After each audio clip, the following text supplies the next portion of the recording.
grains of sand on a beach? There's two reasons for answering this question. First, it will give us a useful way of imagining some large numbers. But there's a second reason. In physics and in other disciplines, we often have to make estimates in cases where we don't have the detailed data that could allow us to make a precise calculation. When the data are very approximate, we call it an order of magnitude approximation. We aim to get the exponent correct, to get the answer to the nearest power of 10. The tilde or squiggle means on the order of, or is very roughly equal to. The local beach for UNSW is Coogee. So, how many grains of sand on Coogee Beach?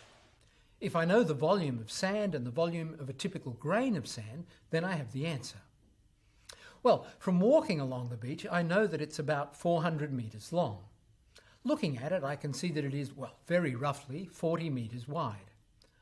I know that the sand must be more than a couple of metres thick because big storms often shift the sand level a metre or two. But the sand can't be more than 10 metres deep because I can see patches of rock sticking up through it in places.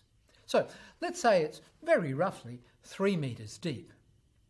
I've ignored the volume of air between the grains, but this approximation is not as rough as some of the others I've made. So we take a sample of Coogee sand, put it on a ruler and take a photo using a microscope. These lines are at 1 millimetre separation. Again, very roughly, I estimate that a typical grain of sand has a volume like that of a cube with a side of 0.3 millimetres.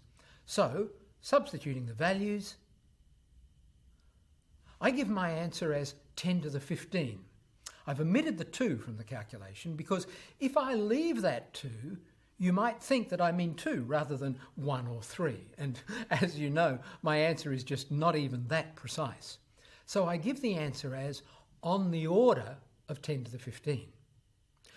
Now, a related question for you. Which is greater, the number of grains of sand on the beach or the number of atoms in each grain of sand? Well, the best way to learn about estimation is to do it, so you'll answer that question in the next quiz. But before we go there, a few more words about this course. First, I hope that you've discovered from the little quizzes that doing is the most important part of learning. Don't be tempted to rush through the quizzes, and also look carefully at the answers afterwards, even if you were right. In the quiz about vectors, you probably needed pen and paper to draw sketches. In fact, if somehow you did quiz 3 without pen or pencil, I really doubt that you've learnt much about vectors, and I'd advise that you go back and do it again. Drawing sketches is extremely important in physics, so much so that you can think of your pen and paper as your secret weapons.